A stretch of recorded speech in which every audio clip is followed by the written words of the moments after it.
Seja bem-vindo a mais um programa Bíblia Aberta aqui nas plataformas digitais que estão ao seu dispor.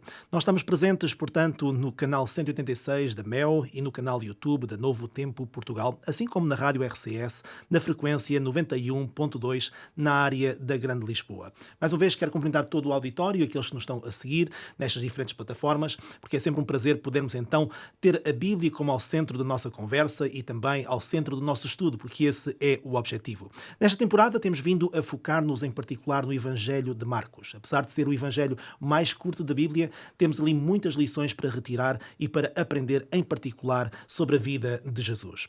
Ora, hoje vamos falar sobre as parábolas de Jesus no Evangelho de Marcos.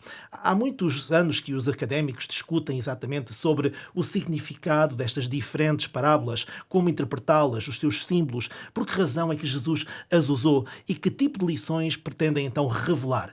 Nós hoje vamos também tentar compreender quão literalmente devem ser tomadas ou se eram puras alegorias e por assim em diante. Mais uma vez, tenho o prazer de me fazer acompanhar por um excelente painel de comentadores. O nosso painel residente, o pastor Pedro Esteves. Pedro, muito bem-vindo. Olá, Tiago, é um prazer estar de regresso. Temos também a pastora Hortelinda Gal, mais uma vez, muito bem-vinda. Bom dia para todos, muito obrigada. E hoje o nosso convidado especial é o pastor Artur Machado, com quem tem também o prazer de estar aqui. Bem-vindo, Artur, também. É um prazer estar convosco hoje. Ora, muito bem, vamos começar já exatamente pelo nosso querido convidado, o pastor Artur Machado. Artur, começando por ti, nós vemos que Marcos não conta muitas parábolas, mas ainda assim vai selecionar, portanto, algumas, sobretudo no capítulo 4, que vamos estudar, portanto, neste mesmo programa. Podemos começar, aliás, neste programa, a ler exatamente em Marcos, no capítulo 4, nos versos 33 e 34, onde nos diz então o seguinte, dizendo que com muitas parábolas semelhantes a estas, expunha a palavra, isto falando, portanto, de Jesus, conforme o permitia a capacidade dos ouvintes. No verso 34 diz-nos, e sem parábolas não lhes falava, tudo porém explicava em particular aos seus próprios discípulos. Artur, uma pergunta sempre relevante é exatamente esta. Por que razão? Por que razão escolheu as parábolas Jesus como sendo um método para falar temas tão importantes como aqueles que nós encontramos nas parábolas? A palavra parábola no grego significa pôr coisas lado a lado. Ela é composta por um prefixo, a palavra para, que significa ao lado, e pelo verbo balô, que significa lançar. Ou seja, se colássemos as duas, significaria lançar coisas para o lado. E, portanto, era uma forma de Jesus, que tinha um auditório heterogéneo, poder captar a atenção das diferentes pessoas através do uso de imagens.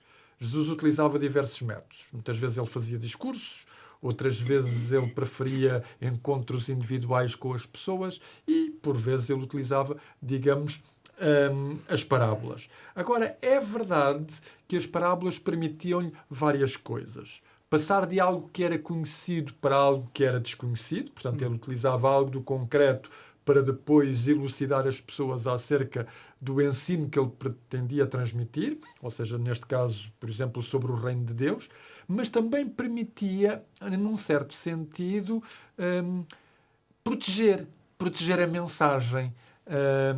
A parábola é mais ou menos como a casca de um ovo ou a casca de uma noz que protege o miolo. E, neste sentido, por vezes, as parábolas exigiam uma interpretação que Jesus a fornecia sempre que lhe era pedida.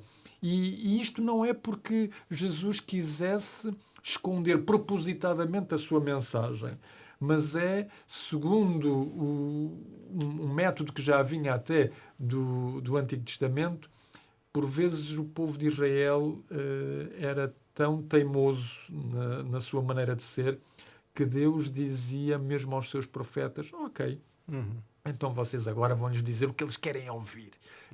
Eu dou um exemplo muito, muito concreto.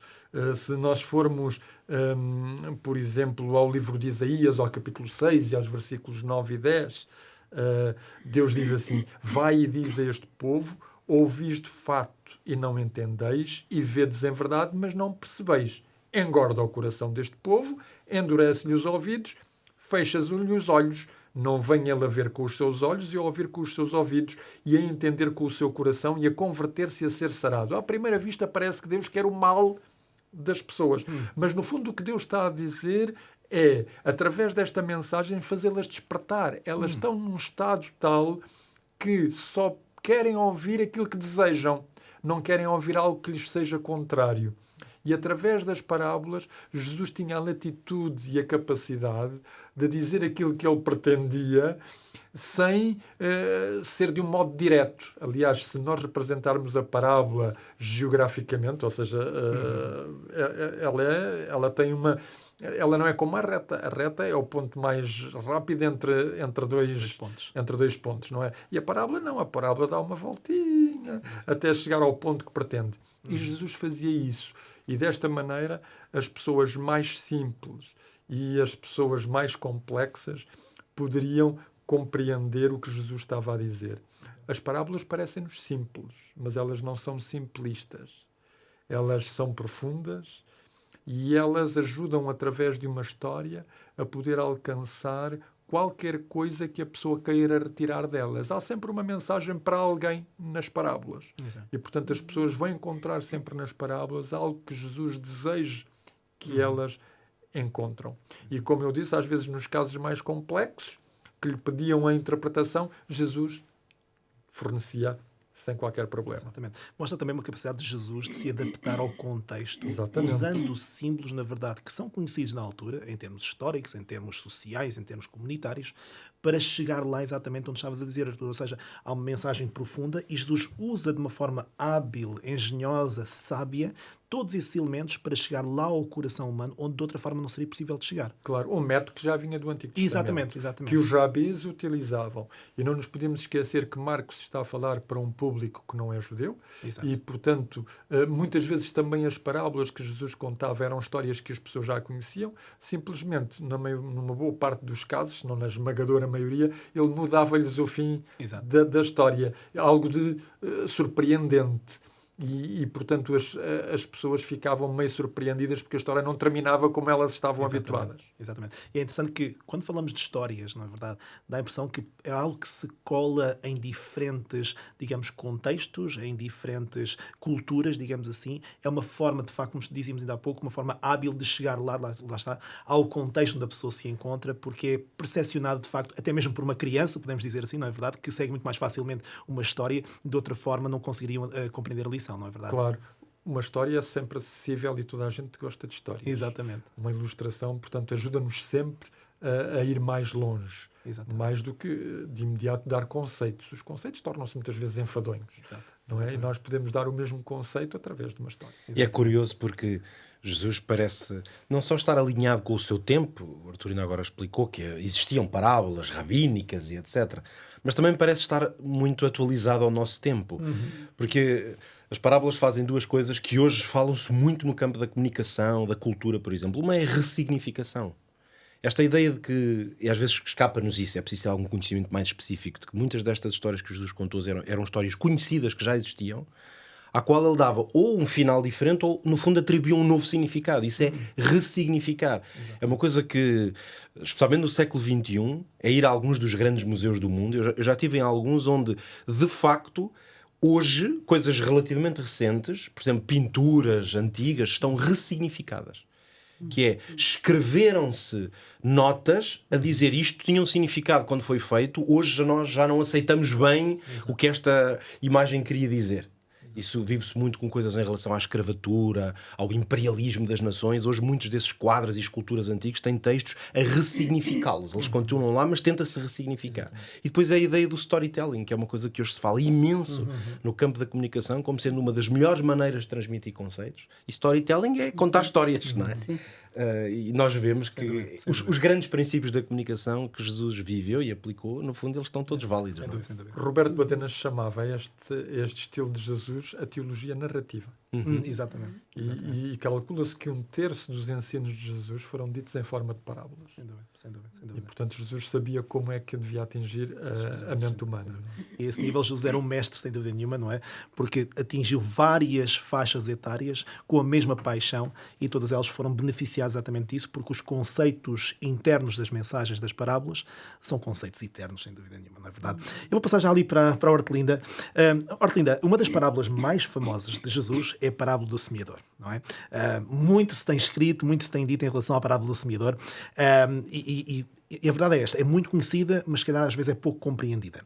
Hortelinda, ajuda-nos a compreender os símbolos e o significado, então, desta parábola. Ok. A parábola do semeador é a primeira de um grupo de parábolas que se chamam as parábolas do reino. São aquelas parábolas que começam sempre: o reino de Deus é semelhante a... Então a primeira é esta parábola do semeador. E é como que a significar que é por aí que tudo começa, não é? Pelo lançamento da semente. O semeador, diz-nos o texto, que é Cristo. A palavra é a semente, é Cristo no seu tempo, e serão outros que o sucederam, seus discípulos, seus enviados, ao longo dos séculos, que continuaram a semear essa semente. E há os vários tipos de terreno que representa os receptores da palavra, que vão ouvir, e a maneira como eles vão reagir. Há 4 tipos de terrenos. Eu acho interessante que destes 4 tipos de terrenos, 1/4 é totalmente impermeável à semente. É o terreno duro. Outro quarto, é totalmente aberto a essa semente. E depois temos a outra metade, os outros 2/4, em que são semi-abertos. Portanto, a semente não penetra totalmente, não obtém o seu resultado, a aceitação é, poderíamos dizer, deficitária. Eu gostava de dizer que o que mais me espanta nesta parábola é o semeador. Parece que o semeador não se preocupa nada com os lugares onde lança a sua semente. Ele lança a semente, ela vai cair onde cair, não é? Qualquer semeador não iria semear em terrenos duros, nem entre espinhos, nem entre pedregais. Mas parece que este semeador confia que a sua semente irá, de alguma maneira, transformar os terrenos. Esta parábola, nós podemos ter 2 leituras desta parábola. E como dizia o Pedro há pouco, na ressignificação dos textos, no século XXI nós podemos ter uma leitura psicológica desta parábola, uma abordagem psicológica, visto que os terrenos são estáticos e não podem agir sobre si próprios, eles recebem o que lhes dão, são como são, não é? Nós podemos dizer que as pessoas também são como são. E a psicologia explica porque é que as pessoas são como são. Porque é que uma pessoa é dura, impenetrável, não é verdade? Que são geralmente pessoas que desenvolveram um perfil rígido, um perfil duro, porque são pessoas um pouco maltratadas pela vida. Possivelmente já são terrenos frágeis, sensíveis, e que depois são maltratados pela vida por desamor, por falta de orientação, por falta de investimento, por agressividade ou agressão, mesmo violação, seja qual for o seu tipo. Estas pessoas vão desenvolver este perfil, vão construir à sua volta uma espécie de carapaça para se protegerem de um mundo que elas interiorizaram como hostil. Assim também temos as pessoas do terreno pedregoso que, pelos mesmos motivos, geralmente desenvolveram outro tipo de perfil. Um perfil não tão duro, mas com zonas duras. Não é? O terreno pedregoso tem zonas duras, tem pedras, é um terreno que não está completamente livre. Possivelmente são as pessoas que têm um perfil medroso, em que apesar de tudo se protegem. São pessoas que têm traumas, fugas, medos, sobretudo os medos, e que vai condicionar muito a sua capacidade de aceder a mudanças, de aceitar, correr riscos e tudo isso. Depois, o terreno dos espinhos, podemos dizer que são as pessoas que desenvolvem um perfil psicológicamente, emocionalmente imaturo. São como as crianças. Como as crianças ficam agarradas aos brinquedos e às coisas que lhe dão prazer e encontram nelas uma evasão, assim, as pessoas do terreno cheio de espinhos também são assim. São pessoas que se agarram aos pertences, aos prazeres, a tudo aquilo que faz a vida mais feliz e mais satisfatória, enfim, na superfície. Não é? São pessoas que se ocupam muito com estas coisas. E depois temos realmente a boa terra. A boa terra são aquelas pessoas que, por chance de uma boa hereditariedade e por chance de um bom meio que as acolhe e que lhes fornece tudo aquilo que é positivo para que elas se possam desenvolver, elas têm um perfil calmo, têm um perfil confiante. E como são confiantes, são abertas. Elas podem aceitar o diferente, podem ousar, podem correr riscos, podem realmente ser tudo aquilo que é possível elas serem. São a boa terra. Eu acho muito interessante esta leitura psicológica, porque ela nos permite compreender porque é que somos quem somos, porque é que reagimos como reagimos. E é realmente uma boa ferramenta para podermos analisar o nosso próprio comportamento. No entanto, devemos dizer que a parábola nos impõe uma leitura moral da parábola. Ou seja, estes terrenos psicologicamente podem estar condicionados, mas dentro do contexto bíblico e de todo o ensinamento de Jesus, para Deus não há ninguém que esteja totalmente condicionado. Há sempre um espaço de liberdade que cada pessoa tem. Certamente uns têm maior do que outros, mas todos têm um espaço de liberdade pelo qual são responsáveis. Então, este terreno duro, que não recebe a semente, que a semente bate e faz ricochete, são certamente aquelas pessoas completamente indiferentes e desinteressadas da palavra de Deus e de tudo o que diz respeito a Deus. Podemos pensar que são possivelmente os ateus. E há dois tipos de ateus. Há um tipo de ateus que ainda não encontrou motivos para crer e tem todo o nosso respeito. Mas há um tipo de ateus que realmente não lhes interessa a palavra, nem sequer olham para isso, porque são ateus de interesse. Ou seja, eles poderiam interessar-se, mas eles suspeitam lá no fundo deles mesmos que se eles se abrirem, se forem permeáveis a esta semente, a esta palavra de Deus, isso vai modificar a vida deles. Poderá criar-lhes problemas. Obrigará a fazer mudanças. Então eles protegem-se. Não querem. Cá está a questão da proteção, da dureza da carapaça. E depois os terrenos. O terreno das pedras, podemos dizer que são aquelas pessoas que creem, mas que não creem a fundo.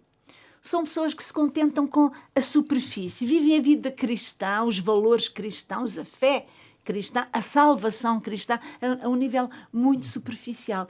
Poderíamos dizer que são os cristãos medíocres. Contentam-se com pouco. E quando nós não investimos muito e temos que sofrer por aquilo em que não investimos, é muito mais fácil largar, não é? É o que Jesus disse deste terreno, não é? Como a semente não foi muito a fundo, quando veio o sol, aqueceu e a semente queimou-se. São aqueles que realmente partem. E eu digo que são cristãos temporários. São cristãos temporários porque as dificuldades virão sempre. E quem não investe acabará por largar. Portanto, eles são cristãos com um tempo de preensão, se assim podemos dizer. E depois temos os do terreno, os crentes, do terreno cheio de espinhos. São então aqueles cristãos. Se os do terreno pedregoso são temporários, os dos espinhos, diríamos, são cristãos a meio tempo.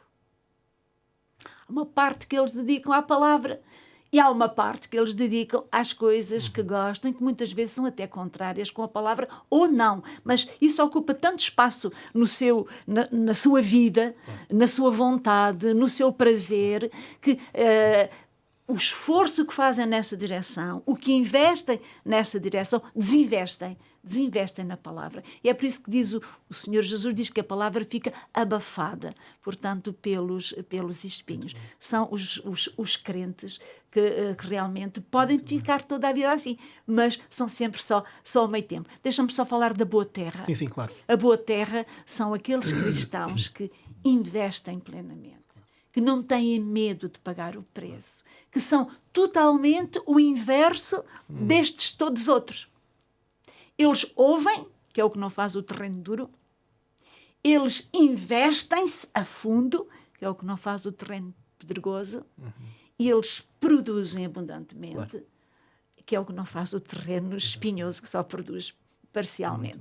E eu poderíamos dizer que é através de tais crentes, de tais cristãos, que Deus, este quarto que produz, que Deus alimenta o mundo. Exato. E é através deles que Deus sorri à terra. Extraordinário, extraordinário. Aliás, há tanta coisa que nós podemos dizer aqui exatamente isto, porque realmente é uma parábola que, de acordo com aquilo que a Hortlinda nos está a dizer, ajuda-nos somos levados a fazer uma introspeção da nossa própria vida espiritual, da nossa caminhada com Cristo, mas também a ter uma concepção de que Deus não está a desistir dos outros terrenos, digamos assim. Há um trabalho a fazer. Se calhar alguém precisa de levantar as pedras, os espinhos, trabalhar aquele terreno para tornar aquele solo produtivo, digamos assim, não é verdade? Como o verdadeiro agricultor trabalha o seu próprio terreno, não é verdade? É importante dizer que o terreno é todo igual. A boa terra é a mesma terra de todos os outros. Só que num lado está pisada pelos pés, no outro está cheia de empecilhos e na outra está cheia de cardos. Exatamente. Portanto, mas a terra é sempre a mesma. Se for tratada, Exatamente. será produtiva. Ou seja, o potencial de fertilidade. Exato, é o mesmo. Exatamente, É o exatamente, mesmo. exatamente. Portanto, ao próprio terreno que tem vontade própria, porque são pessoas de se transformar e o seu meio, não é? E a educação aí tem um papel importante de contribuir para isso. Extraordinário. Aliás, Pedro, agora passando para ti a bola, não é verdade? Esta parábola do semeador, assim como outras, aliás, contadas por Jesus, desafiam-nos de facto à missão. Aliás, a abordagem que a Hortlinda fez exatamente isto já nos fez um bocadinho refletir sobre esta questão. Mas o objetivo de Deus, então, será transmitir aqui alguma coisa para fazer avançar o reino de Deus, avançar, prosperar, transformar, na verdade. Agora a pergunta que fica no ar é esta. Pedro, será que Deus não podia fazer isto ele próprio? Será que ele não tinha a habilidade também de fazer avançar este mesmo trabalho ele próprio? É como dizia a publicidade, podia, mas não era a mesma coisa. Por isso, seguramente que Deus tem em si mesmo todos os recursos para operar qualquer obra que ele deseje fazer. Se ele é o criador de todas as coisas, o que é certo é que nós podemos afirmar categoricamente pela Bíblia e pelo ensino de Jesus e até pela evidência à nossa volta de que o reino de Deus está a ser construído. O que é prova de que Jesus, quando veio à Terra, não construiu o seu reino como uma coisa, ok, está aqui, é definitivo, é isto. O reino de Jesus, podemos quase dizer que deixou o arranque de uma obra. Por isso é que lembremos de coisas que Jesus dizia aos discípulos. Ele dizia, vocês farão maiores coisas do que eu fiz. Não é? Sobre o Espírito Santo ele dizia, convém que eu vá para que uma obra maior se realize. O que é uma evidência de que, apesar de todas estas coisas maravilhosas que Jesus fez, como o seu ensino, a doutrina que ele deixou, o exemplo, tudo isso foi um anúncio, foi um arranque. São os fundamentos, podemos dizer, do seu reino. Mas enquanto construção, o seu reino está a ser construído. Não é uma obra completa. Por isso é que quando analisamos estas parábolas, o que elas ensinam, no fundo, Jesus, através delas, deixou um conjunto de lições que revelam esta ideia de que o reino de Deus está em construção e de que muitos de nós somos chamados a ser participantes dessa obra. Outra forma de dizer isto é que o reino de Deus foi criado ou deixado por Jesus para se expandir. Portanto, o que é que significa que o reino de Deus vai expandir? É que ele vai alcançar mais pessoas que vão juntar-se a esse grande processo que é aceitar a soberania de Jesus. Já temos falado aqui sobre isto, aliás, até noutros episódios, ao nos debruçarmos sobre o reino de Deus, e hoje ainda o vamos fazer, porque, como dizia aqui a Hortelinda, muitas destas parábolas são mesmo ilustrações do reino, são ensinos sobre o reino. Portanto, o reino de Deus, ele avança, até do ponto de vista geográfico, ele avança, mas não é porque seja, não tenha uma natureza física. O reino de Deus avança porque ele vai alcançar pessoas que ainda não o conheciam, ou não tinham aderido aos seus valores. Neste sentido, o avanço do reino de Deus faz-se através do contributo daqueles que já lhe pertencem, daqueles que já aderiram aos seus valores. Nós, na história da Igreja cristã, nos seus primeiros anos, temos o exemplo das viagens missionárias do apóstolo Paulo, que é um exemplo muito interessante disto, porque é ao mesmo tempo a ideia de que aquela mensagem, a natureza do Evangelho, da Boa Nova da salvação em Cristo, vai alcançar pessoas em lugares onde nunca tinha chegado, mas também o faz de forma geográfica. Por isso é que nas viagens a gente analisa, parece que ele no fundo vai alargando geograficamente o ciclo dos lugares onde ele consegue chegar. Talvez o melhor exemplo que podemos dar desta ideia de que nós somos cooperadores de Cristo neste propósito de construir e fazer expandir o seu reino, foi a forma como o reino de Deus começou a ser expandido e construído. Eu acho que o Evangelho de Marcos, nós até já estudámos aqui nesta temporada o capítulo 1, mas até na altura não houve aqui tempo, não nos debruçámos muito sobre essa dimensão, e eu queria reforçá-la agora. No capítulo 1 de Marcos, diz que a certa altura, no início mesmo, os primeiros versículos, que Jesus veio para a Galileia pregando o Evangelho do Reino de Deus. É o título que se dá à sua mensagem aqui no Evangelho. E depois Jesus começou a dizer, o tempo está cumprido, o reino está próximo. Mas depois vamos à dimensão prática. O que aconteceu, a partir do versículo 14 e 15, diz que então Jesus começou a andar, literalmente o verbo que está lá, Jesus foi andando, dizem algumas traduções assim no gerúndio, junto ao mar da Galileia. E depois a descrição é esta. Jesus viu Simão e André. Viu. Porquê? Porque eles estavam a lançar as redes ao mar. Então, vejamos, Simão e André estavam na sua vida, no seu cotidiano, nas tarefas que os ocupavam. Jesus, como aconteceu que o seu percurso naquele momento era junto ao mar, quando ele vê aqueles dois homens, ainda jovens, ele vai desafiá-los com aquelas células para lá, palavras, vindo após mim, eu vos farei pescadores de homens. Podemos dizer que é o primeiro movimento de expansão do reino de Cristo. Portanto, ele vai caminhando e encontra duas pessoas e chama-as. E depois, a continuidade do texto diz que os três continuaram a caminhar até que cruzaram outras duas pessoas. No caso, outros dois jovens irmãos, Tiago e João, os filhos de Zebedeu. E aconteceu exatamente o mesmo processo. Jesus vai conversar com eles, vai desafiá-los e eles vão dizer ao Pai, olha, nós vamos agora a outra vida. Então, este início mesmo do Evangelho de Marcos é uma demonstração desta ideia de que Jesus usa estes parceiros para fazer a construção do Evangelho, mas usa-o através de um movimento, que é o movimento, podemos dizer, natural, de caminhar, encontrar pessoas, e de forma natural, ao cruzarmos o nosso caminho, o reino de Deus expande desta maneira. Poeticamente, quase podíamos dizer que o reino de Deus avança caminhando. Porque foi literalmente assim que Jesus o fez. Mas hoje seria o mesmo que dizer... Se eu sou um estudante universitário, o reino de Deus avança eu caminhando pela faculdade, entrando nas salas de aula, tendo amigos, nas praxes universitárias e nas brincadeiras dos jovens. Mas se eu trabalhar numa fábrica, é na minha ética de trabalho, é nas conversas que eu tenho com os meus colegas na hora de almoço. Se eu for uma pessoa de exercício e vou fazer corridas todos os dias ao parque, ou for ao ginásio, é com as pessoas que eu me cruzo nesses ambientes. Ou seja, o cidadão do reino de Deus, por onde ele caminha, ele faz expandir o reino de Deus através da sua atitude, da sua postura. Portanto, Deus podia fazer isto por nós. Deus podia fazer isto por nós. O ponto é que, então, e nós íamos deixar de caminhar, íamos deixar de ir ao lugar onde trabalhamos e onde estudamos. No fundo, as duas coisas são impossíveis.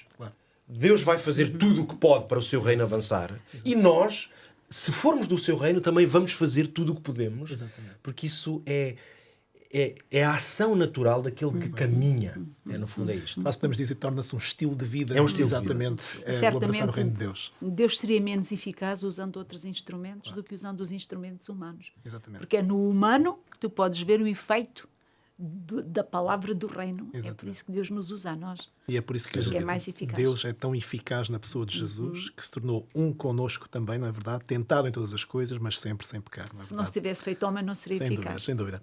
Bom, prezados amigos, o estudo está ótimo, não é verdade? Está a ser muito interessante. E por isso quero mais uma vez aproveitar esta ocasião para me dirigir ao nosso auditório lá em casa. Alguns de vós, se calhar, estão a perguntar-se como é que podemos continuar a estudar. Estamos a gostar, estamos a ouvir. Queremos aprofundar outros temas da própria Bíblia. Pois, muito bem, temos aqui uma oferta para vós. Este manual, este guia de estudo, A Origem de Tudo. É um manual que, na verdade, enfim, aborda vários temas. Aliás, Passo a dizer que tem vários temas que vão ser bastante interessantes e atuais, aliás, para todos aqueles que desejam encontrar respostas a várias perguntas. Falo sobre a origem do universo, a origem da vida, a origem dos dinossauros, não é verdade? Se calhar para a população mais jovem ou não, não é verdade? Que queremos encontrar respostas de facto bíblicas para tudo isto e, sem dúvida nenhuma, a origem do mal e também tudo isto encontrando respostas a partir da palavra de Deus. Portanto, a origem de tudo. Agora, pergunta-se como é que pode obter então este guia de estudo. É simples, basta contactar-nos através do número de telefone que vou passar a citar, é o 933-93-9291. Tome nota, 933-93-9291. Basta enviar uma mensagem para poder então solicitar a entrega deste manual e teremos todo o prazer em enviá-lo para si. Pode usar também esse contacto para pedir algum esclarecimento ou fazer alguma pergunta que nós não tenhamos a oportunidade de responder aqui. Teremos todo o gosto então em fornecer mais informação e, acima de tudo, em irmos à Bíblia juntos para poder encontrar as respostas que está à procura. Muito bem. Meus queridos, vamos voltar então ao nosso estudo, meus caros amigos. Vou já aqui para o Arthur, mais uma vez.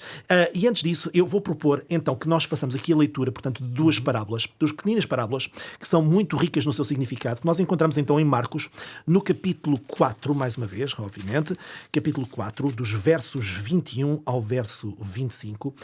Portanto, e passo a ler, diz o seguinte: Também lhes disse Jesus: Vem, porventura, a candeia para ser posta debaixo do alqueire ou da cama, não vem antes para ser colocada no velador? Pois nada está oculto senão para ser manifesto, e nada se faz escondido senão para ser revelado. Se alguém tem ouvidos para ouvir, ouça. Então lhes disse: Atentai no que ouvis. Com a medida com que tiverdes medido, vos medirão também, e ainda se vos acrescentará. Pois ao que tem se lhe dará, e ao que não tem, até o que tem lhe será tirado. Ora bem, Arthur, Jesus parece colocar aqui diante de nós a responsabilidade pelas nossas escolhas. Isto é um tema que, não sendo muito fácil de abordar, mas é muito importante, mas também aborda desta forma as consequências das nossas escolhas. Ora, Arthur, podemos dizer que há aqui, de facto, um fundamento para nós termos, de facto, raízes para ter uma ética cristã, para compreender exatamente este tipo de responsabilidade? Sem dúvida alguma. Aliás, Marcos coleciona estas palavras de Jesus e faz aquilo que os outros evangelistas não fizeram. Os outros evangelistas colocaram exatamente as mesmas palavras, mas em sítios diferentes. E Marcos vai colocá-las aqui, portanto, juntas. Há autores que dizem que estes versículos são realmente uma aplicação em forma de parábola, provavelmente com o objetivo de corrigir alguma má compreensão que tivesse vindo aos discípulos. Jesus acabou de dizer aos discípulos que eles eram os depositários, portanto, do reino, explica-lhes as parábolas, eles agora pensariam serem os únicos capazes, portanto, de explicar a coisa. E o que Jesus está a dizer é muito simples.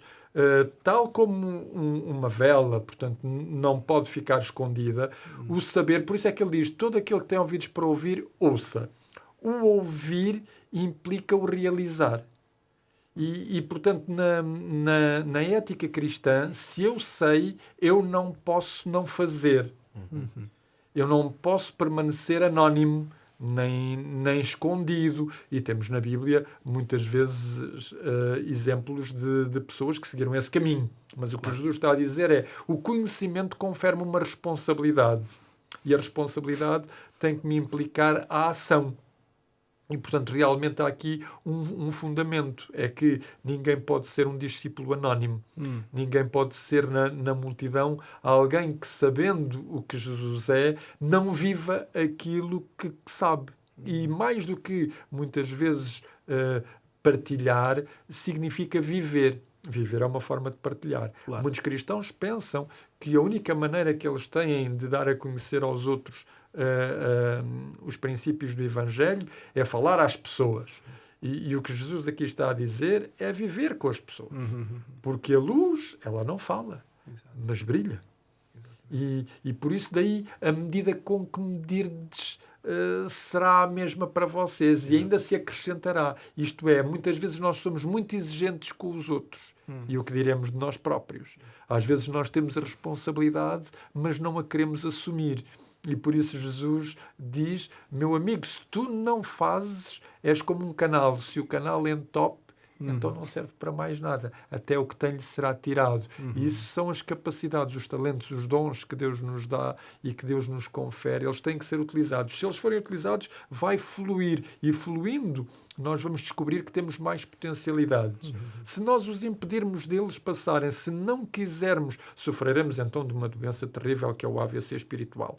E o AVC espiritual é a pessoa saber tanto, que parece um balão, Exato. mas não serve para mais nada. Claro. Então podemos dizer aqui que esta ética cristã, mais do que ser uma exigência para os outros, é uma medida pessoal de introspeção para ver se isto está a ser aplicado na minha vida. Para que eu seja, de facto, um canal de luz e não um canal de outras coisas que nada tem a ver com a mensagem que o Senhor me pede para transmitir. É isso que define o discípulo. O discípulo é aquele que segue, é aquele que faz como o mestre. Aprendeu com o mestre e agora ele faz. E esse é o objetivo da Bíblia. Ao saber e ao saber fazer. E ao fazer. Isso é uma grande responsabilidade, não é, Arthur? É uma grande responsabilidade e deve levar-nos, de facto, a pensar exatamente nesta questão. Hortelinda, gostaria de ver contigo, portanto, Marcos agora, no capítulo 4, logo a seguir ao texto que nós acabámos de ler, portanto, a partir do verso 26 até ao verso 29, onde nos diz, então, o seguinte... Disse ainda Jesus, o reino de Deus é assim como se um homem lançasse a semente à terra, depois dormisse e se levantasse de noite e de dia, e a semente germinasse e crescesse, não sabendo ele como. A terra por si mesma frutifica. Primeiro a erva, depois a espiga e, por fim, o grão cheio na espiga. E quando o fruto já está maduro, logo se lhe mete a foice, porque é chegada a ceifa. Ou seja, voltamos aqui, mais uma vez, à imagem da semente e do semeador que abordaste, portanto, na primeira parte do nosso programa. Mas aqui Jesus diz, portanto, que vai ensinar sobre o que é agora o reino de Deus, mais uma vez. Não é verdade? Hortelinda, com base, então, nesta história de Jesus, o que é que nós podemos dizer que é o reino de Deus?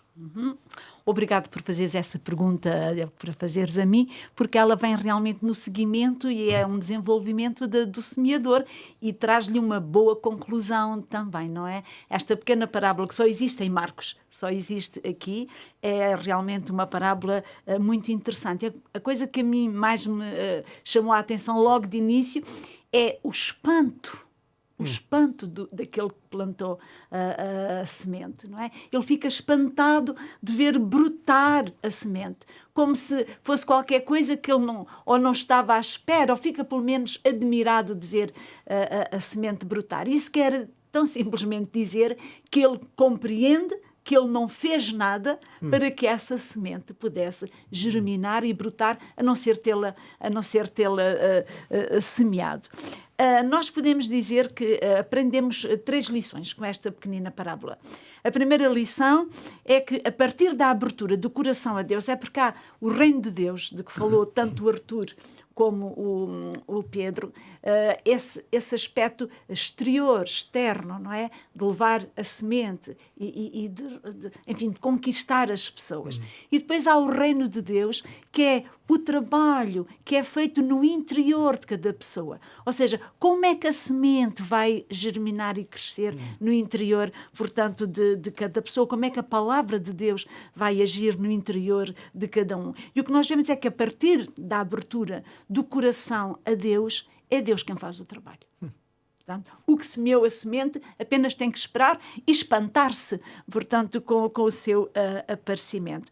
Ou seja, de maneira escondida aos olhos humanos, o Espírito de Deus vai trabalhar no interior da pessoa através daquela informação que recebeu, daquela impressão, daquela luz, daquela percepção.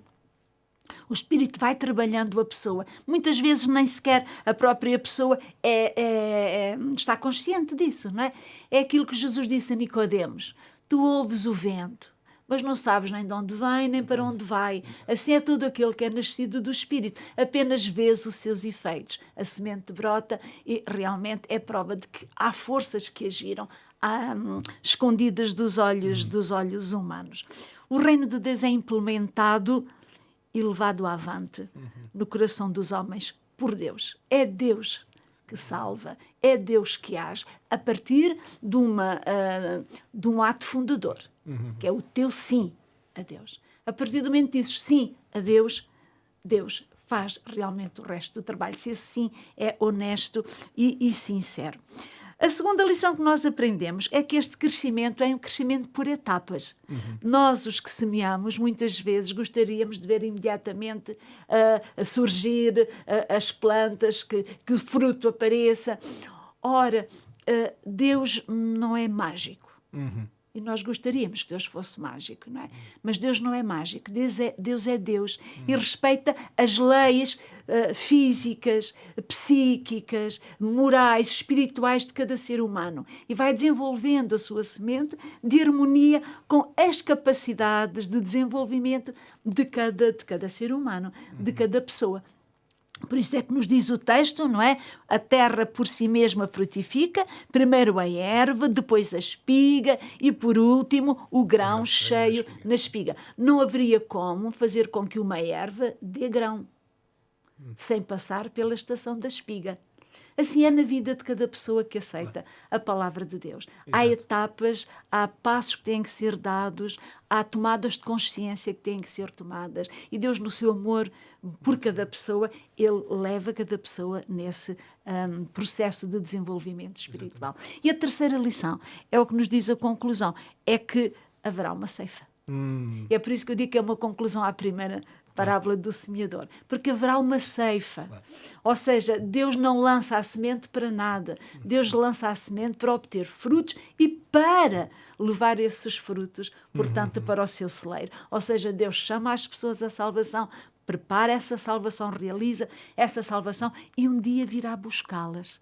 Portanto, a ceifa é um símbolo da vinda de Jesus. Não é? Aliás, Jesus diz isso noutros lugares. A ceifa é o fim do mundo e os ceifeiros são os anjos. E é necessário que esta semente atinja a maturidade. A ceifa é só quando houver uma plena maturidade de cada indivíduo que crê e depois da humanidade toda. Eu acho muito interessante, no livro do Apocalipse, é dito a Jesus que está com uma foice lá em cima de uma nuvem, lança a tua foice e cega, porque já é vinda, portanto, a hora de cegar, porque já a seara da terra está madura. Ou seja, a seara de toda a humanidade que tem que amadurecer. Deus tem os seus tempos. Não é? Portanto, podemos ter a certeza que da mesma maneira que não podemos acelerar o processo de desenvolvimento da semente no coração de quem quer que seja, também não podemos impedir a vinda e o momento da ceifa. Ela vai acontecer. Eu retive a palavra processo. É um processo que é necessário passar. Não deve ser interrompido, não deve ser acelerado, não deve ser abrandado. O ritmo de Deus é sempre o melhor. E este processo, Orteni, corrija-me se eu estou certo ou errado, aquilo que eu consegui reter tudo isto é o seguinte, é que o reino de Deus que nós queremos viver de uma forma literal, em primeiro lugar tem que viver em nós.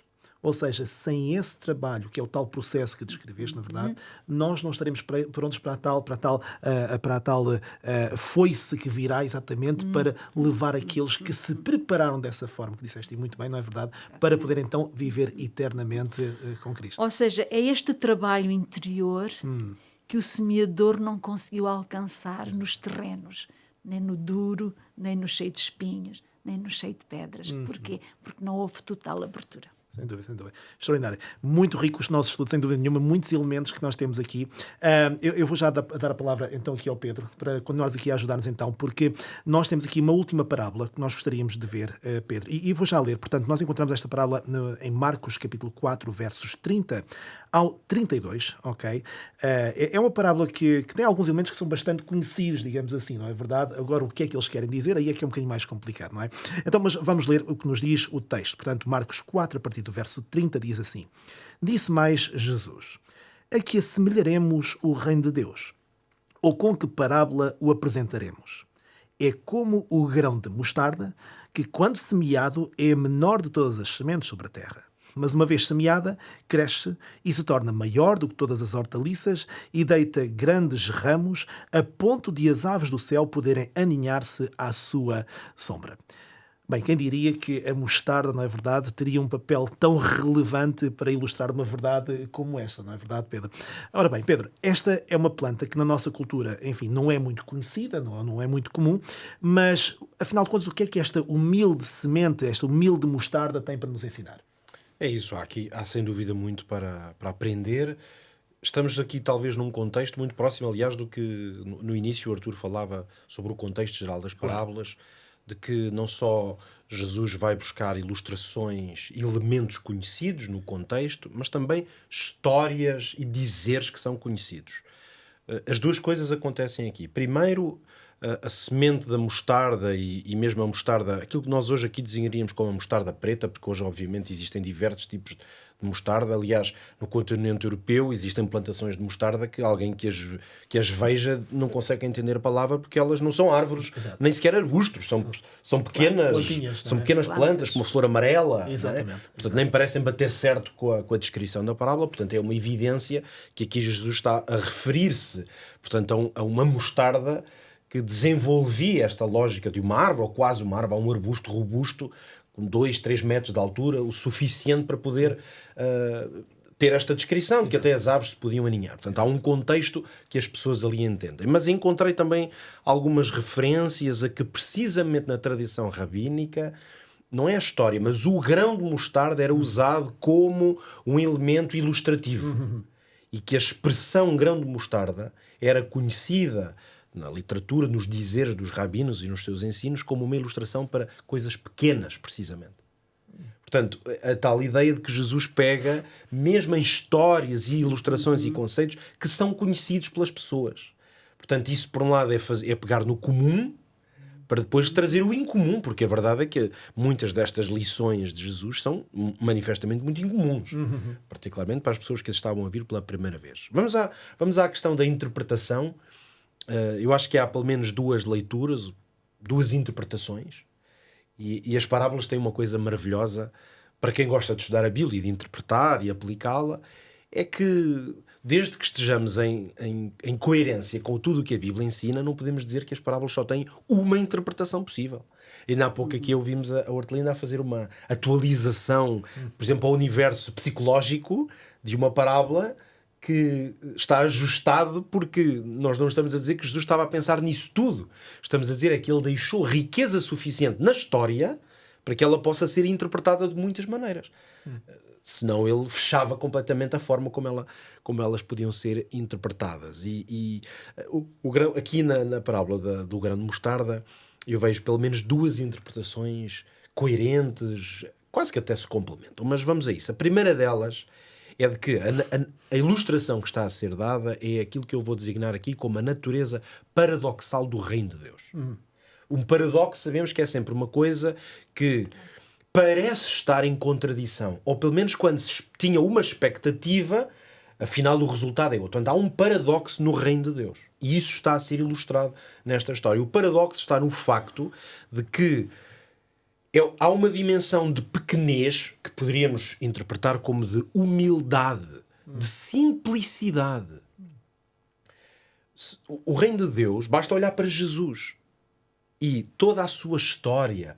É a humildade do seu nascimento, do seu ensino, até da sua atitude, por oposição, por exemplo, a outros universos religiosos, em que a pompa, a honra, cria até nas pessoas e nos fiéis, às vezes, uma ideia de... Os fiéis é que têm que ser humildes, não é? Porque estão diante de uma tal pompa que isso cria um sentido de pequenez. No reino de Deus parece ser o contrário. É aquele que vem trazer o reino de Deus, é que vem com humildade. Não é? Então, há essa dimensão de paradoxo, porque, por outro lado, o reino de Deus é extremamente poderoso. A influência, o poder que ele tem na vida das pessoas para transformar. Então, há aqui uma espécie de tensão, podíamos dizer assim, entre pequenez, por um lado, humildade, mas grande capacidade de produzir efeito. Um pouco na lógica do fermento, outra parábola também bem conhecida, não é? Que é uma coisa pequena, simples, mas que pode produzir um grande efeito. Portanto, há esse paradoxo do reino de Deus vir com uma aparência de humildade e simplicidade, mas produzir um grande efeito. Mas depois temos a aplicação que não é tanto sobre o reino de Deus, é mais a aplicação pessoal, muito na linha daquilo que ainda agora a Hortelinda aqui fazia em relação a esta ideia de frutificar, que é o que se passa no crente, não no reino. E neste caso, a aplicação, aliás, há um outro ensino de Jesus sobre a mostarda que é um pouco mais extenso e que de facto liga muito isto à questão da fé, e portanto é a ideia de que a aplicação, a interpretação da mostarda tem a ver com a nossa fé, que mesmo que comece pequena, ela pode crescer ou tem um potencial de crescer. Isto, mais uma vez, remete-nos para a ideia de um processo. E, portanto, a nossa experiência na fé, a nossa experiência com Deus, ela pode partir do pequeno, do humilde, mas ela tem o potencial de crescer, de amadurecer, de se tornar alguma coisa que tem grande impacto na nossa vida e até na vida dos outros.